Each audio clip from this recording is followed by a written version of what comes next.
If you don't understand the destruction of Planned Parenthood offices, and you don't understand the wall that we're going to build on the southern border of the United States, you haven't read the book The Birth Dearth by Ben Wattenberg. Ben Wattenberg was a brilliant Jewish man who was a member of the American Enterprise Institute, and he wrote a book, the first paragraph of which says, "The main problem confronting the United States today is there aren't enough white babies being born in this country." He was an advisor to presidents of the United States. He wrote the book in 1987. He says if we don't change this and change it rapidly, white people will lose their numerical majority in this country, and this will no longer be a white man's land. Now, I'm not misrepresenting this. I'm telling you exactly, almost exactly what he says. He says there are three things we can do to solve this.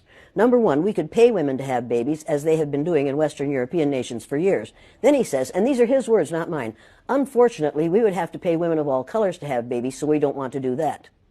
He says the second thing we could do is increase the number of legal immigrants that are allowed into this country every year. Then once again he says, unfortunately, the vast majority of those wanting to come to this country today are people of color, so we don't want to do that. The third thing he says, and women had better pay attention to this, 60% of the fetuses that are aborted every year are white. If we could keep that 60% alive, that would solve our birth dearth.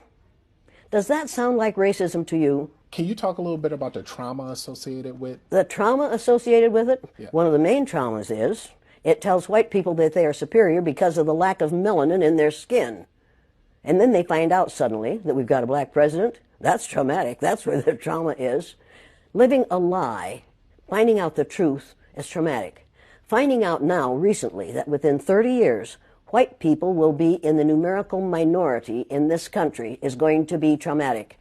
White people are scared to death right now, particularly white males. They're scared to death that they are going to lose their power in the future. And they are. But if you want to get ready for the future, if you want to be treated well in the future, treat others well in the present. What we do in the present constructs the future.